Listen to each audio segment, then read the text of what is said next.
Uma boa noite a todos. Mais uma vez nos encontramos em nome de Jesus, em nome do nosso Pai Criador, com sentimento devotado à nossa educação espiritual, educação moral, ao bem, ao reajustamento moral, ao auxílio espiritual que dedicamos aos nossos irmãos, aos nossos familiares e a nós mesmos. Que possamos sintonizar pensamentos, vibrações de amor, de perdão, de esperança. Que possamos colher os frutos dos ensinamentos dos Espíritos e entrar em contato com todo esse auxílio divino que permeia a nossa vida e que está contido dentro de nós mesmos. Na noite de hoje, onde estudaremos a desobsessão, vinculada à sessão de desobsessão da Sala Sheila, da Casa de Fabiano, faremos então a leitura do livro Obsessão e Desobsessão, de Sueli Caldas Schubert, Livro dos Espíritos, por Kardec, e o Evangelho segundo o Espiritismo, por Kardec. Nosso Pai, que estás em todas as partes do universo, santificado seja o vosso nome, no louvor de todas as criaturas. Venha a nós o vosso reino de amor e de sabedoria. Seja feita, Pai, a vossa vontade, acima de nossos desejos, tanto na terra quanto nos círculos espirituais. O pão nosso de cada dia, do corpo e da alma, dai-nos hoje. Perdoai as nossas dívidas à medida em que perdoamos aos nossos irmãos, com esquecimento de todo mal. Não nos deixeis cair em tentação da nossa própria inferioridade, e livrai-nos do mal, que ainda reside em nós mesmos. Que assim seja, Pai. Graças a Deus, graças a Jesus e toda essa equipe espiritual da Casa de Fabiano. Bom, hoje vamos iniciar a leitura do capítulo 9 da segunda parte da edição nova do livro da Sueli. E para quem tem a edição antiga, é o capítulo 25, que se intitula Esclarecimento ao Obsidiado.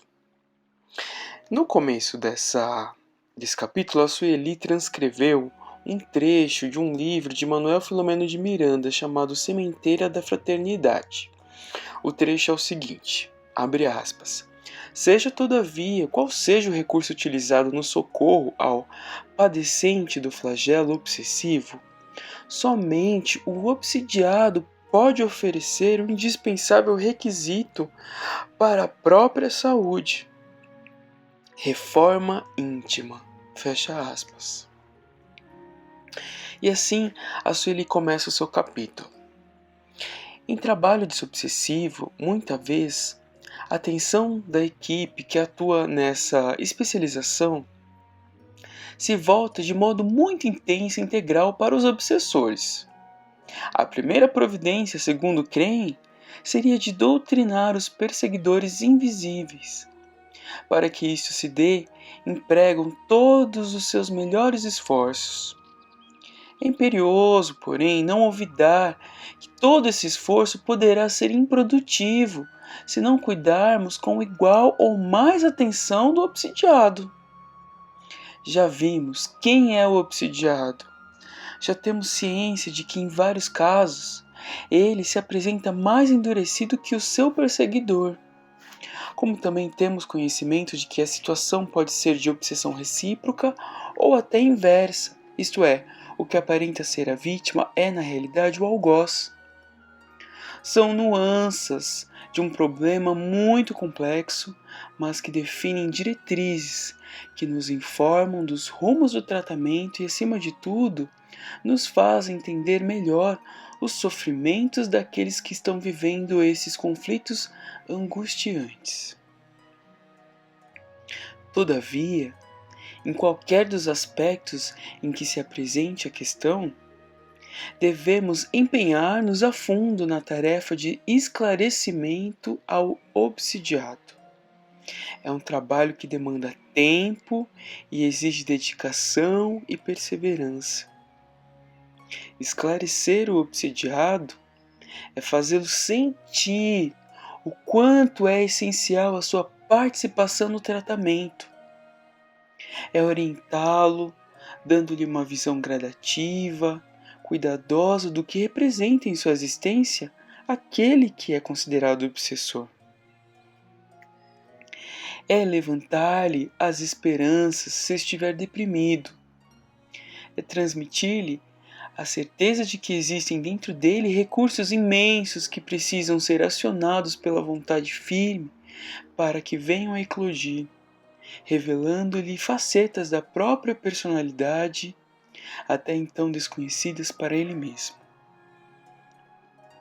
É ir aos poucos, conscientizando-o das responsabilidades assumidas no pretérito, que agora são cobradas através do irmão infeliz que se erigiu em juiz, cobrador ou vingador. Unicamente por meio da renovação íntima é que o enfermo logrará a libertação do seu pensamento, cerceado pelo perseguidor. Este, sentindo a mortificação da onda mental de sua vítima, encontrando nela os primeiros vestígios de perdão e amor, irá progressivamente sendo tocado por essa mudança. Daí porque a transformação tem que ser verdadeira, integral. Se o obsidiado quiser apenas aparentar, se não se conduzir com plena consciência do que deve fazer, não alcançará êxito.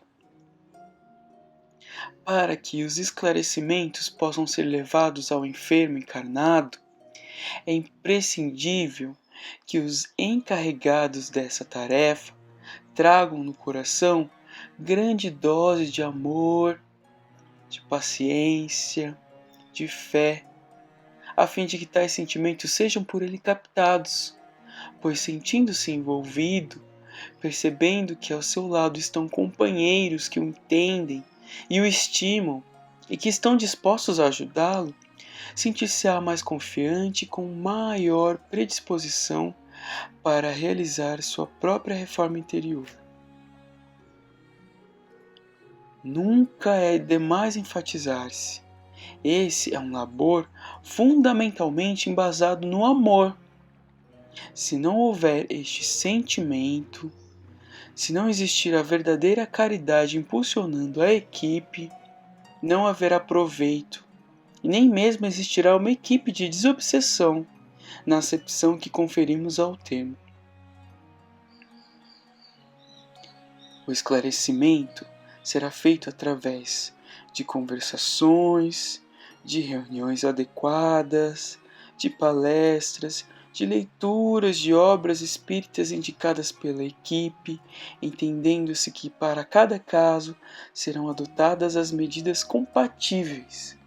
Quando o paciente não apresentar condições para o esclarecimento, ainda assim devemos conversar com ele quando houver ensejo, por exemplo, antes do passe, e usando uma abordagem apropriada ao caso. Isto é, importante e traz bons resultados para o enfermo. É o que nos aconselha Manuel Filomeno de Miranda, explicando que eles devem ser esclarecidos, abre aspas, através de mensagens esclarecedoras ao subconsciente pela doutrinação eficaz, clamando-o ao despertamento, do que dependerá sua renovação. Fecha aspas.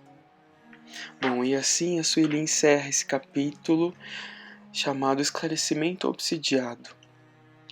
E alguns pontos nós podemos refletir que o requisito indispensável para a desobsessão é a reforma íntima do obsidiado, do enfermo, né? É a necessidade de iluminação interior, de educação espiritual. E para isso toda cura pressupõe vontade de ser curado. Todos os enfermos que procuravam Jesus recebiam a pergunta do mestre: queres ficar curado? Jesus sabia que aquelas pessoas o procuravam para que recebessem a sua ajuda, mas mesmo assim Jesus perguntava, porque a vontade exerce um papel decisivo no processo de cura. E é através dessa vontade de modificação interior que o obsediado conseguirá se livrar, se libertar progressivamente desse jugo. Porque na verdade, o maior jugo é o do próprio pensamento, do próprio sentimento. E o Espírito Emmanuel, no livro Consolador, ele fala isso, que os maiores obsessores dos homens são o orgulho, o egoísmo, a preguiça, a vaidade, a má vontade. Então, para que possamos iniciar esse processo de desobsessão, precisamos esclarecer ao obsediado que ele deve despertar para a responsabilidade própria que lhe cabe. Devemos esclarecer a ponto dele ter uma visão integral, uma visão holística, substituindo a figura da vítima para a figura do responsável, do espírito devedor que tem a oportunidade, o convite de reparar, de se reajustar. Essa visão integral, essa visão holística, a doutrina espírita outorga, faculta, né?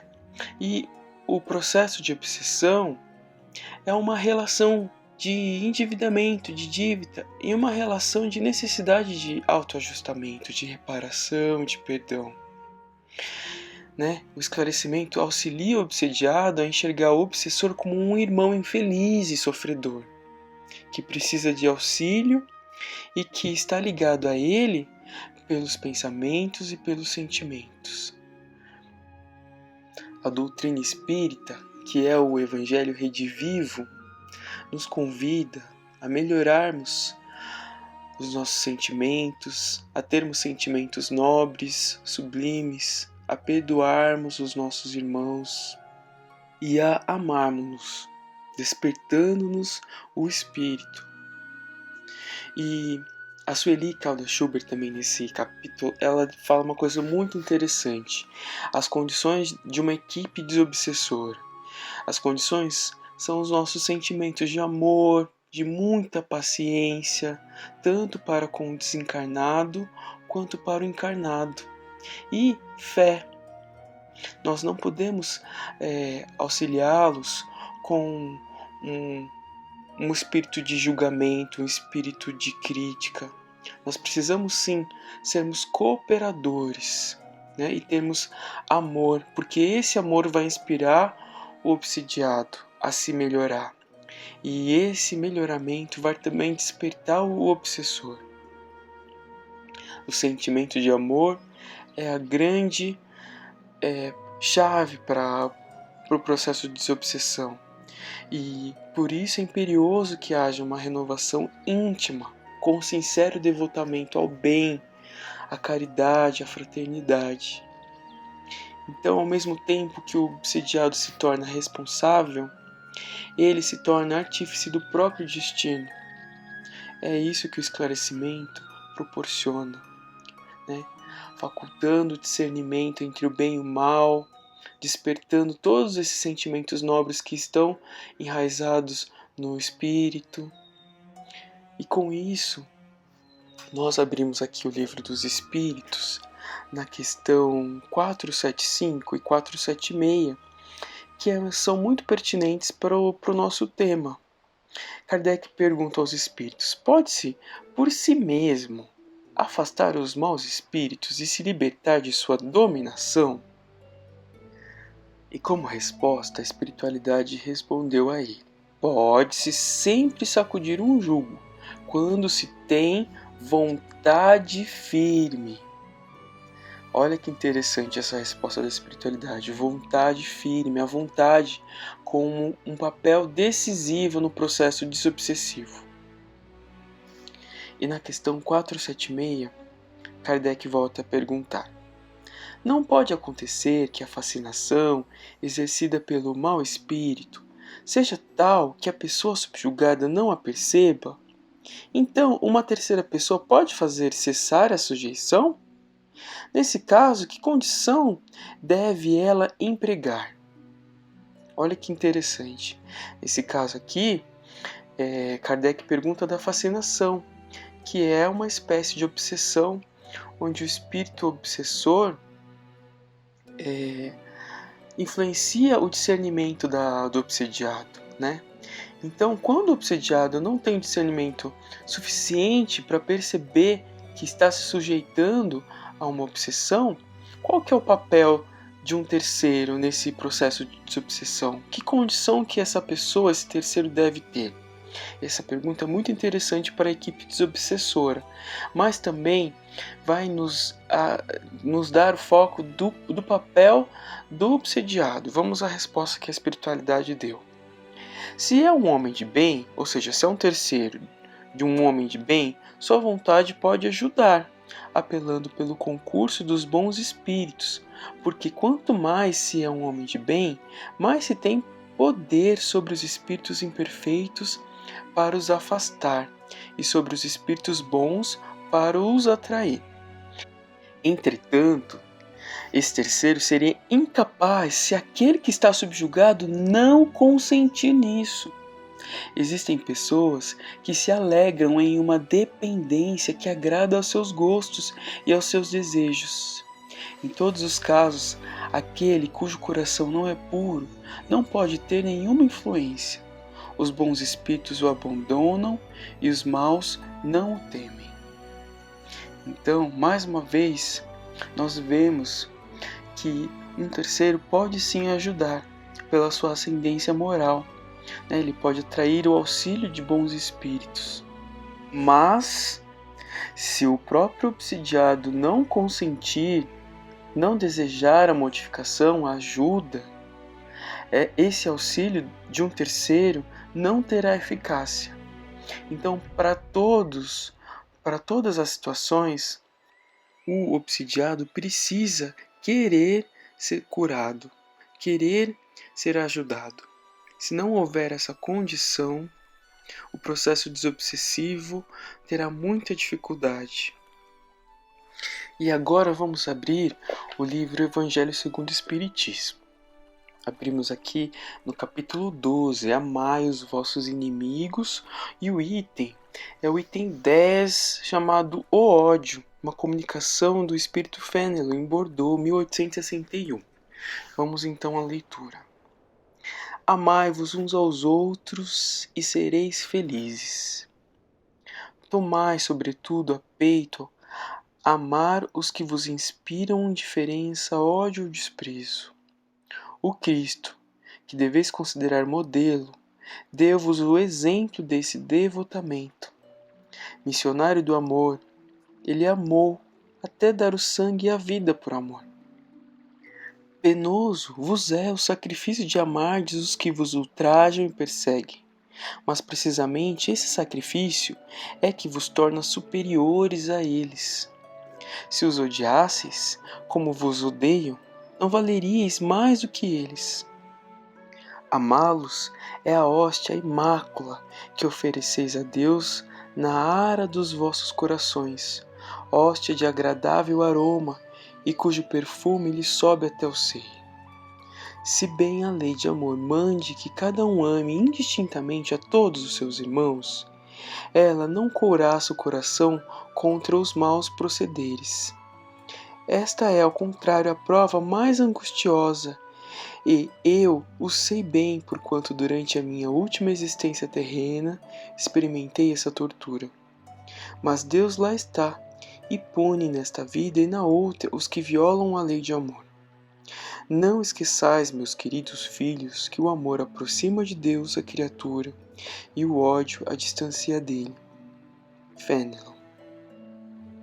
E assim encerramos nosso estudo e pedimos a Deus que possamos lembrar e ressoar esses sentimentos, essas inspirações em nosso coração nos momentos de prova e de expiação, que possamos sempre auxiliar e praticarmos a reforma íntima, que é a chave do nosso progresso espiritual, da nossa felicidade, da nossa iluminação interior, que nos libertará. Que possamos praticar o Evangelho. Que assim seja, meu Pai. Graças a Deus e a Jesus, uma boa noite a todos. Fiquem todos com Deus.